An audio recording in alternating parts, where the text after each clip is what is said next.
अस्सलाम वालेकुम। आज हम नाइन्थ क्लास की फिज़िक्स का चैप्टर नंबर 2 स्टडी करेंगे। आज का हमारा टॉपिक है ब्रांचेस ऑफ फिज़िक्स।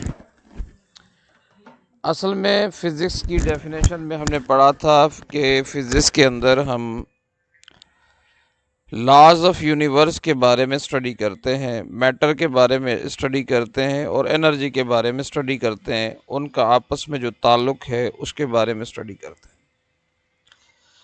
ज़ाहिर है यूनिवर्स बहुत बड़ा है और मैटर बहुत सारी टाइप्स में, बहुत सारी अक़साम में पाया जाता है। एनर्जी भी बेशुमार टाइप्स के अंदर पाई जाती है। इसलिए यूनिवर्स को सही तौर पर समझने के लिए, मैटर और एनर्जी के रिलेशन को सही तौर पर समझने के लिए फ़िज़िक्स को मुख्तलिफ़ ब्रांचेस के अंदर डिवाइड किया गया है। तो आज हम जो फ़िज़िक्स की इम्पॉर्टेंट ब्रांचेस हैं उनके बारे में डिटेल से समझने की कोशिश करेंगे। तो वन बाय वन हम स्टार्ट करते हैं।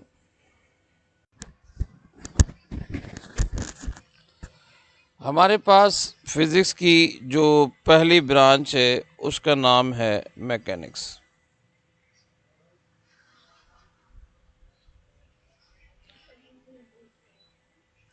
मैकेनिक्स क्या है? Mechanics is the branch of physics. Mechanics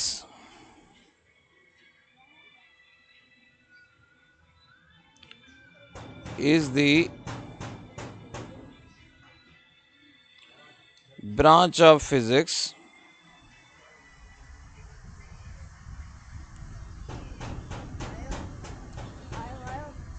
in which we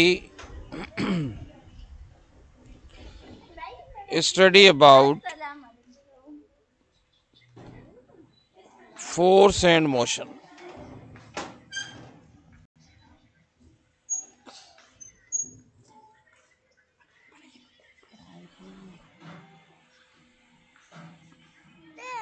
Force and motion.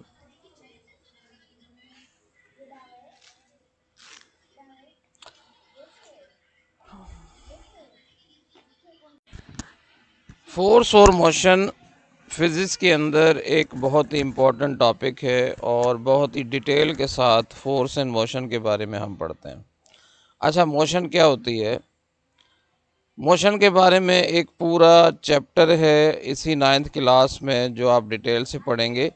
यहाँ पर मैं आपको ब्रीफली बता दूँ, मोशन का मतलब, लफ्ज़ी मतलब तो हरकत है,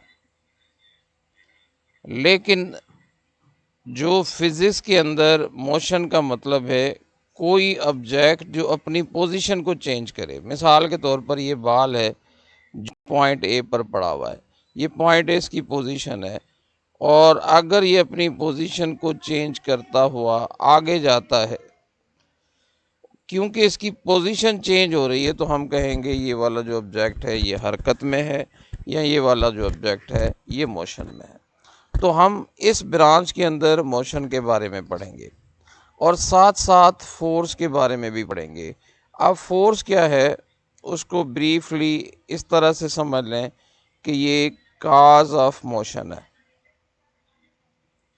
यानी फोर्स एक ऐसी चीज़ है जो मोशन को पैदा करती है। इस बाल को यहाँ से मूव कराने के लिए, पॉइंट ए से पॉइंट बी तक मूव कराने के लिए आपको जो पुश या पुल लगाना पड़ेगा, यानी जो इसको धकेलना पड़ेगा या खींचना पड़ेगा, वो पुश या पुल जो है ये फोर्स है। तो हम मैकेनिक्स में एक्चुअली मोशन और फोर्स के बारे में पढ़ेंगे। अच्छा, बहुत सारे एग्जांपल हैं जो कि हम इस ब्रांच के अंदर पढ़ेंगे। मिसाल के तौर पर हम न्यूटन के लॉज पढ़ेंगे। मिसाल अगर मैं इसके एरियाज़ बता दूं, फील्ड एरियाज़ आपसे डिस्कस करूं, जो इम्पोर्टेंट टॉपिक जो हम पढ़ेंगे, अभी नहीं पढ़ेंगे लेकिन जब इस चैप्टर को पढ़ेंगे उसमें पढ़ेंगे, जैसे न्यूटन्स लॉज ऑफ मोशन है,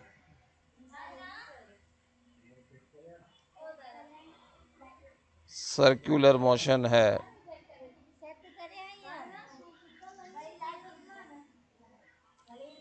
या इक्वेशंस ऑफ मोशन है, और बहुत सारे टॉपिक हैं जो इस ब्रांच के अंदर हम पढ़ते हैं। अच्छा जी, जो दूसरी ब्रांच है फिजिक्स की, जो दूसरी इम्पोर्टेंट ब्रांच है उसका नाम है थर्मोडायनामिक्स। थर्मोडायनामिक्स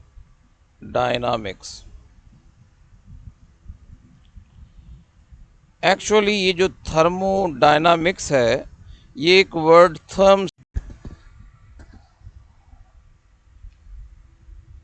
ये जो थर्मोडायनामिक्स है, ये लफ्ज़ थर्म से निकला है, जो कि ग्रीक ज़बान का लफ्ज़ है, और लफ्ज़ थर्म का मतलब है हीट, या दूसरे लफ्ज़ों में समझ लें टेम्परेचर। तो थर्मोडायनामिक्स क्या है? थर्मोडायनामिक्स ये फिज़िक्स की वो ब्रांच है जिसमें हम हीट के बारे में और टेम्परेचर के बारे में स्टडी करते हैं, और हीट और टेम्परेचर का एनर्जी के साथ या वर्क के साथ क्या रिलेशनशिप है उसके बारे में स्टडी करते हैं। यानी this is the branch of physics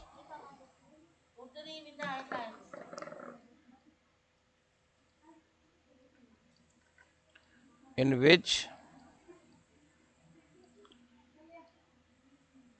we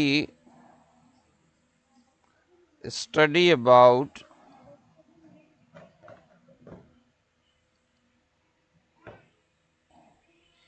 heat and temperature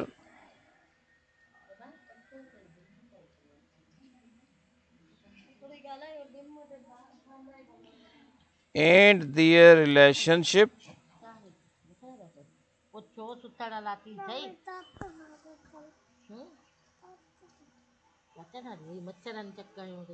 and their relationship between,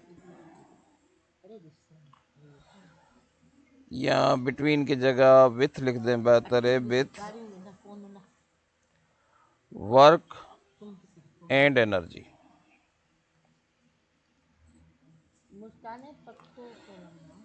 चलें एक एग्जांपल से मैं आपको ये समझाने की कोशिश करता हूँ।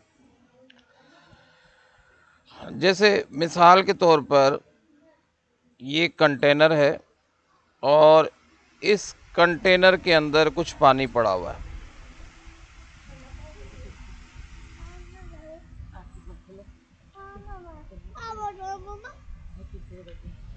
अच्छा, इसके ऊपर हमने ये कोई कवर दिया हुआ है, या ये कोई ढकना है जो हमने इसके ऊपर दिया हुआ है, ये कवर है, ढकना है।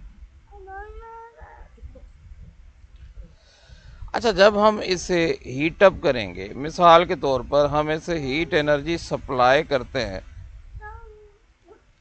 ये समझ लें हमारे पास सोर्स ऑफ हीट है, ये हीट एनर्जी सप्लाई होगी इन मॉलिक्यूल्स को,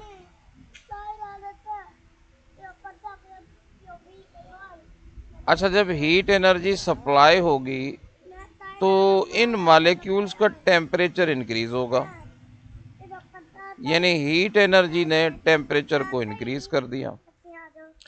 अच्छा, टेम्परेचर इंक्रीज होने से क्या होगा, इसके कुछ मॉलिक्यूल्स की एनर्जी बढ़ जाएगी। मिसाल के तौर पर जिस जिस मॉलिक्यूल को हीट एनर्जी मिलेगी उनकी एनर्जी बढ़ेगी। अच्छा, इनकी एनर्जी बढ़ेगी तो ये मोशन में आ जाएंगे। अच्छा, जब ये मोशन में आएंगे तो ये एक दूसरे से भी टकराएंगे, और ये इस ढकने के ऊपर जो है ये फोर्स भी लगाएंगे। और हमने कल फिजिक्स की डेफिनेशन के दौरान एक पॉइंट पढ़ा था, अगर किसी ऑब्जेक्ट पर फोर्स लगे और वो डिस्टेंस भी कवर करे तो हम कहेंगे उस ऑब्जेक्ट के ऊपर वर्क हुआ। और एबिलिटी ऑफ डूइंग वर्क क्या है? एनर्जी है। अब यहाँ पर ये वर्क किसने किया? ये वर्क किया मॉलिक्यूल्स ने। ये वर्क किया मॉलिक्यूल्स ने। किसके ऊपर वर्क किया? इस ढकने के ऊपर वर्क किया। अक्सर आपने देखा होगा दूध गर्म करते वक्त अगर दूध किसी कंटेनर में पड़ा हुआ है और उसके ऊपर आपने कोई ढकना रखा हुआ है, अच्छा जब दूध उबलने लगता है तो उसका ढकना ऊपर आ जाता है, या उसका ढकना जो है, उसका जो ढकना है वो मोशन में आ जाता है, या उसके ढकने में हरकत पैदा हो जाती है। कभी कभी वो प्रेशर की वजह से गिर भी जाता है।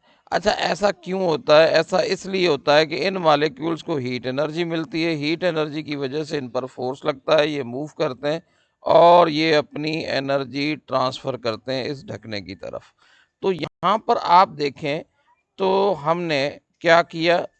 हीट एनर्जी को इस्तेमाल किया, टेम्परेचर को इस्तेमाल किया, और हीट एनर्जी और टेम्परेचर की वजह से हमने क्या किया? वर्क किया और एनर्जी इस्तेमाल की। यही सेम असूल जो है ना, वो इंजन बनाने में इस्तेमाल किया जाता है। ये जो गाड़ियों का इंजन बनता है ना, इसके अंदर जो पिस्टन लगे होते हैं, जो कि असल में इंजन को चलाने का काम करते हैं। यहाँ पर पेट्रोल जलता है, पेट्रोल से हीट एनर्जी पैदा होती है, स्टीम पैदा होती है। वो जो स्टीम पैदा होती है ना, वो एक प्रेशर के साथ क्या करती है? इस पिस्टन को धकेलती है, इस पिस्टन को मूव कराती है, जिसकी वजह से इंजन चलता है, और इंजन चलने से जो है पूरी की पूरी गाड़ी काम करती है। बहरहाल this is just the branch. हम अभी इंजन नहीं समझ रहे, हम सिर्फ समझ रहे हैं कि थर्मोडायनामिक्स का वास्ता कौन कौन सी चीज़ों के साथ है। हमारे पास तीसरी ब्रांच है इलेक्ट्रिसिटी। इलेक्ट्रिसिटी मेरे ख्याल से मुकम्मल तौर पर एक कॉमन नाम है, सबको पता होगा। इलेक्ट्रिसिटी का लफ्ज़ी मतलब बिजली है।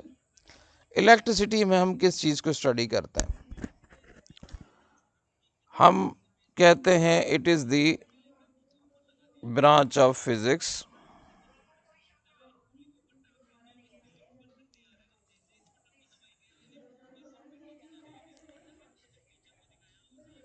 in which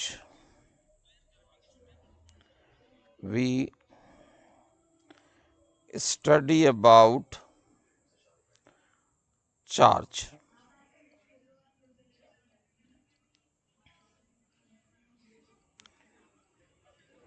हम इसमें चार्ज के बारे में स्टडी करते हैं। इन रेस्ट, चाहे वो चार्ज रेस्ट में हो यानी रुका हुआ हो, और इन मोशन, चाहे वो चार्ज हरकत में हो। अब सबसे पहले तो सवाल है कि चार्ज क्या है? चार्ज एक स्पेशल प्रॉपर्टी है जो कि इलेक्ट्रॉन और प्रोटॉन के ऊपर मौजूद होती है। मिसाल के तौर पर इलेक्ट्रॉन के ऊपर हम ऑलरेडी जानते हैं नेगेटिव चार्ज होता है, और प्रोटॉन के ऊपर हम ऑलरेडी जानते हैं पॉजिटिव चार्ज होता है। यानी अगर आपसे कोई भी पूछे कि चार्ज क्या है, तो आपने ये बताना है चार्ज एक इलेक्ट्रिकल प्रॉपर्टी है, स्पेशल प्रॉपर्टी है, जो इलेक्ट्रॉन के ऊपर या प्रोटॉन के ऊपर पाई जाती है। इलेक्ट्रॉन के ऊपर नेगेटिव चार्ज पाया जाता है और प्रोटॉन के ऊपर पॉजिटिव चार्ज पाया जाता है। अच्छा, अब हमने यहाँ पर देखा कि इलेक्ट्रिसिटी में हम चार्ज की स्टडी करेंगे, चाहे वो चार्ज रेस्ट में हो, चाहे वो चार्ज मोशन में हो। इसका मतलब ये हुआ कि ये जो इलेक्ट्रिसिटी है, इसकी फर्दर मज़ीद दो ब्रांचेस हो जाती है। इसमें से एक ब्रांच कहलाती है इलेक्ट्रोस्टैटिक्स,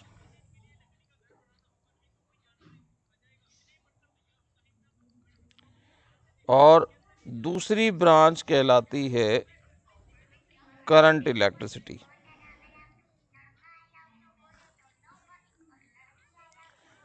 अच्छा, अब दोनों में फ़र्क क्या है? ये जो इलेक्ट्रोस्टैटिक्स है ना, लफ्ज़ स्टैटिक जिसके साथ भी जुड़ा हुआ आ जाए आप समझ जाएं रेस्ट, और इलेक्ट्रो लफ्ज़ जिसके साथ भी जुड़ा हुआ आ जाए इसका मतलब होता है चार्ज। यानी इसमें हम उस चार्ज की स्टडी करेंगे जो चार्ज रेस्ट में होगा, यानी study of charge at rest.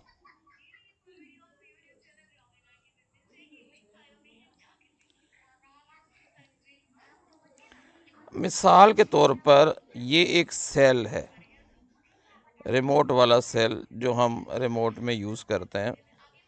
अब इसके अंदर भी चार्ज मौजूद है, लेकिन ये चार्ज इसके अंदर स्टोर है, इसके अंदर रुका हुआ है, तो हम कहेंगे ये इलेक्ट्रोस्टैटिक चार्ज है। जब तक कि हम इसके साथ कोई तार कनेक्ट ना करें कि वो चार्ज जो है इसके अंदर ट्रैवल करना शुरू हो जाए, इसके अंदर मूव करना शुरू हो जाए, तब तक ये वाला चार्ज रुका हुआ है। या एक बैटरी समझ लो, ये बैटरी है। अच्छा, इस बैटरी के दो टर्मिनल होंगे, एक पॉजिटिव टर्मिनल और दूसरा नेगेटिव टर्मिनल। अच्छा, इस बैटरी के अंदर भी चार्ज होता है, लेकिन ये चार्ज भी इस वक्त रुका हुआ है, रेस्ट में है, तो ये इलेक्ट्रोस्टैटिक चार्ज है। इसी तरह से अगर हम किसी चीज़ को रगड़ते हैं, मिसाल के तौर पर ये कंघी है, ये कंघी है, और अगर हम बालों पर कंघी करते हैं तो उसके अंदर ये सलाहियत हो जाती है पैदा कि वो कागज़ के छोटे छोटे पार्ट्स को अपनी तरफ अट्रैक्ट कर सकती है। आप बालों पर कंघी करें, कागज़ के छोटे छोटे पार्ट्स बनाएं, पीसेस बनाएं, तो आप देखेंगे वो कंघी उन छोटे छोटे पीसेस को अट्रैक्ट करेगी। एक्चुअली इस कंघी के ऊपर चार्ज स्टोर हो जाता है। अच्छा, ये चार्ज भी क्योंकि ट्रैवल नहीं कर रहा तो ये इलेक्ट्रोस्टैटिक चार्ज है। अच्छा, करंट इलेक्ट्रिसिटी कौन सी है? करंट इलेक्ट्रिसिटी वो चार्ज है जो कि मोशन में है। मिसाल के तौर पर यही सेल वाली एग्जांपल मैं आपको दे रहा हूं।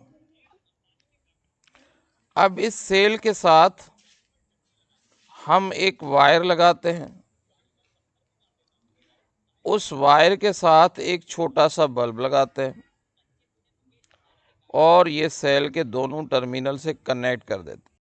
तो एक टर्मिनल से इलेक्ट्रिक करंट निकले, इलेक्ट्रिक चार्ज निकलेगा और ये इस बल्ब को रोशन करेगा और दूसरे टर्मिनल की तरफ जाएगा। ये इसके टर्मिनल हैं, एक टर्मिनल पॉजिटिव होता है, एक टर्मिनल हमेशा नेगेटिव होता है।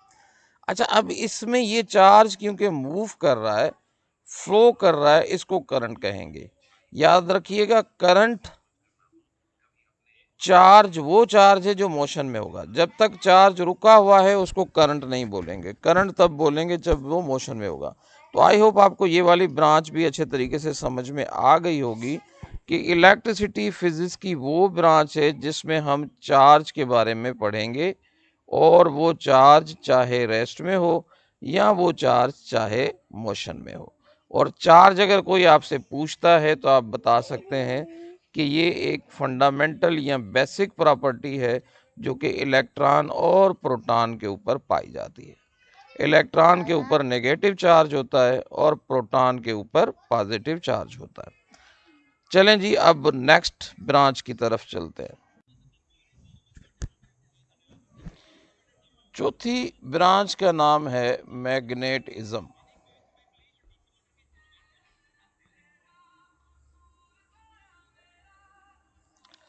अच्छा, मैग्नेटिज्म लफ्ज मैग्नेट से निकला है।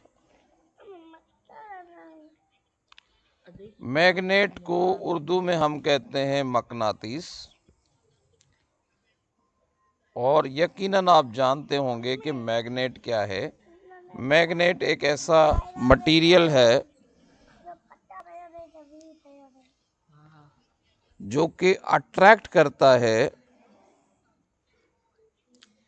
आयरन यानी लोहे की बनी हुई चीज़ों को।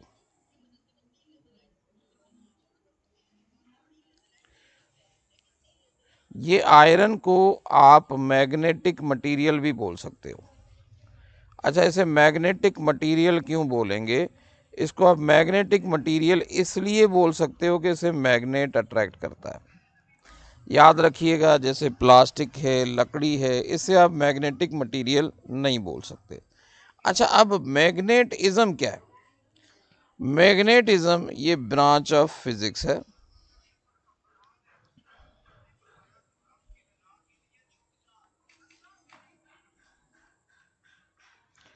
in which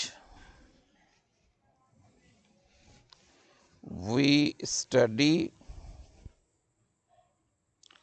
about the magnetic properties of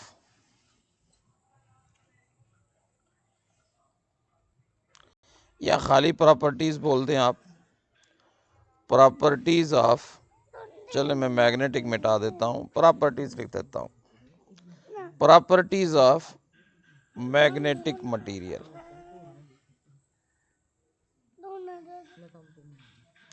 इसमें हम मैग्नेटिक मटेरियल्स के बारे में पढ़ेंगे। मोस्टली हम इस ब्रांच में मैग्नेट्स के बारे में पढ़ते हैं। मैग्नेट क्या हैं, मैग्नेट्स के क्या क्या यूजेस हैं, क्या फ़ायदे हैं। अच्छा, मैग्नेट बिजली की बहुत सारी चीज़ों में इस्तेमाल होता है।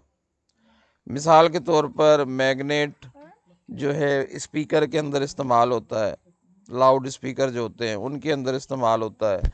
मैग्नेट रेडियो टेलीविज़न के अंदर इस्तेमाल होता है।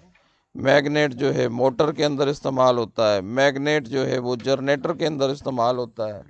मैग्नेट जो है वो आपके टेलीफोन के अंदर इस्तेमाल होता है, मोबाइल फ़ोन के अंदर इस्तेमाल होता है। यानी ये एक बहुत बड़ी फील्ड है और इसमें हम मैग्नेट के बारे में, इलेक्ट्रोमैग्नेट के बारे में बहुत सारी चीज़ें पढ़ेंगे।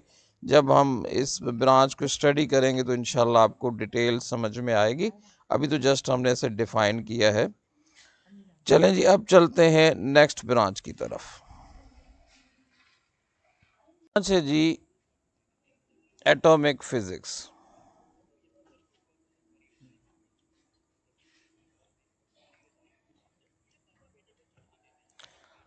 एटॉमिक फिजिक्स क्या है? नाम से ही पता चल रहा है एटॉमिक फिजिक्स एटम के बारे में होगी। अब एटम क्या है? एटम को हम अलग अलग तरीक़ों से डिफ़ाइन करते हैं।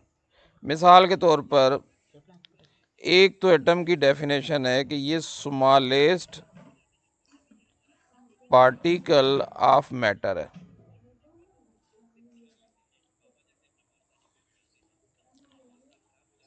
मैटर का सबसे छोटे से छोटा ज़रा है। अच्छा देखें, एटम के अंदर भी छोटे ज़रात पाए जाते हैं। मिसाल के तौर पर एटम के अंदर इलेक्ट्रॉन पाए जाते हैं, एटम के अंदर प्रोटॉन पाए जाते हैं, एटम के अंदर न्यूट्रॉन पाए जाते हैं, जो एटम से भी छोटे हैं।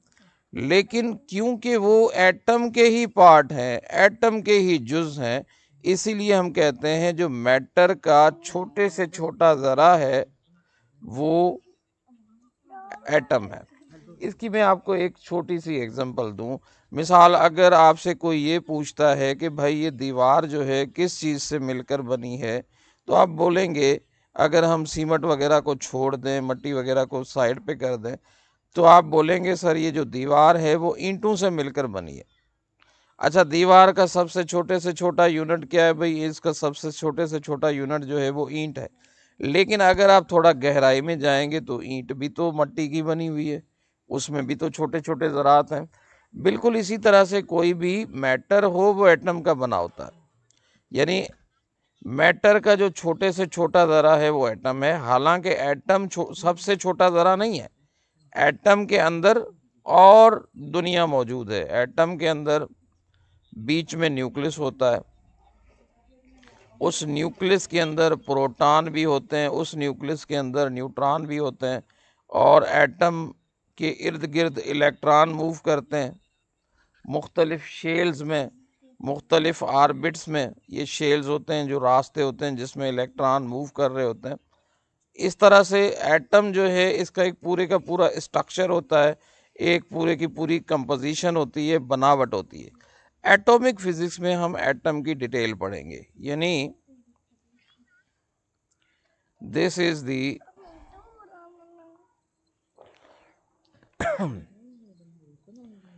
branch of physics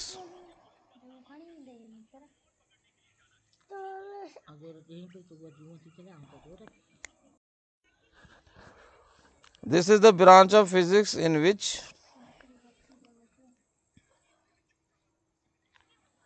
we study about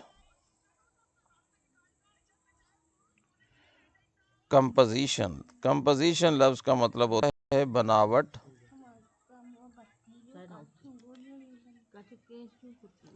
यानी वो किस बनावट उसकी किस तरह की है। स्ट्रक्चर यानी उसकी शेप कैसी है। एंड प्रॉपर्टीज और उसकी खुसूसियात क्या हैं, ये हम एटॉमिक फिजिक्स में स्टडी करते हैं।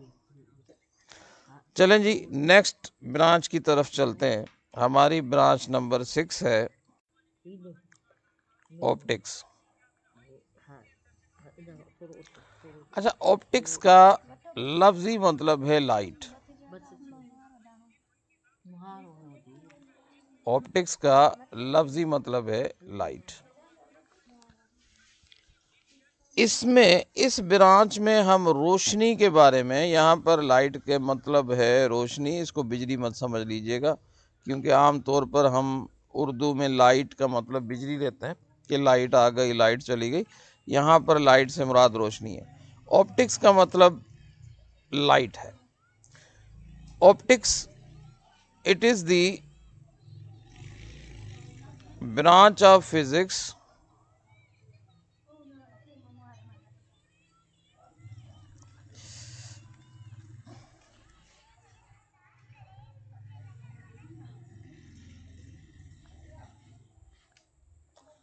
in which we study about properties of light। Light की खुसूसियात पढ़ेंगे। मिसाल के तौर पर लाइट स्ट्रेट लाइन में ट्रेवल करती है, लाइट की मदद से इमेजेस बनते हैं आईने में, लाइट की मदद से ही कैमरा के अंदर इमेजेस बनते हैं, वगैरह वगैरह। अभी उसके पीछे बहुत सारी तरीक़ेकार हैं। तो it is the branch of physics in which we study about the properties of light with the help of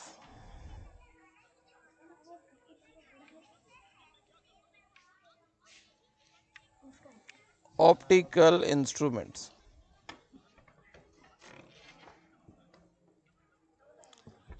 अच्छा, उन प्रॉपर्टीज को स्टडी करने के लिए हमें ऑप्टिकल इंस्ट्रूमेंट्स की ज़रूरत पड़ती है। अच्छा, अब ऑप्टिकल इंस्ट्रूमेंट्स क्या है?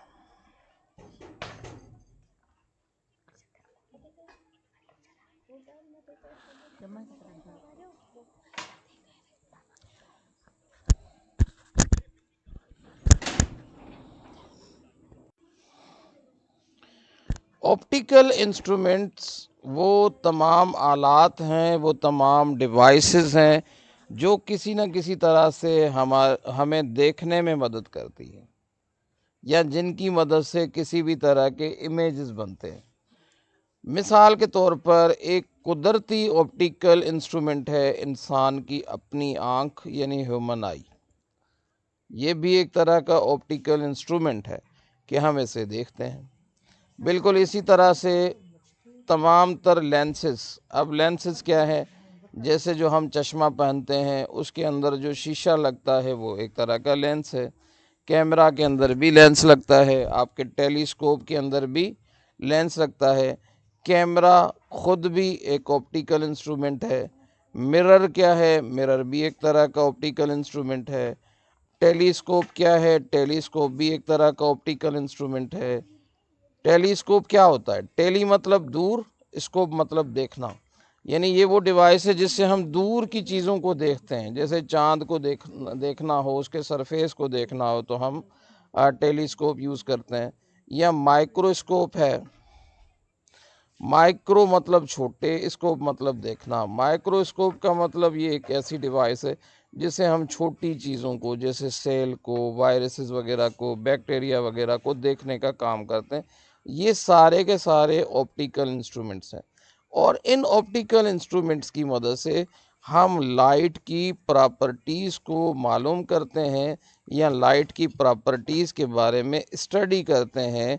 This is called the optics, यानी ऑप्टिक्स एक फिजिक्स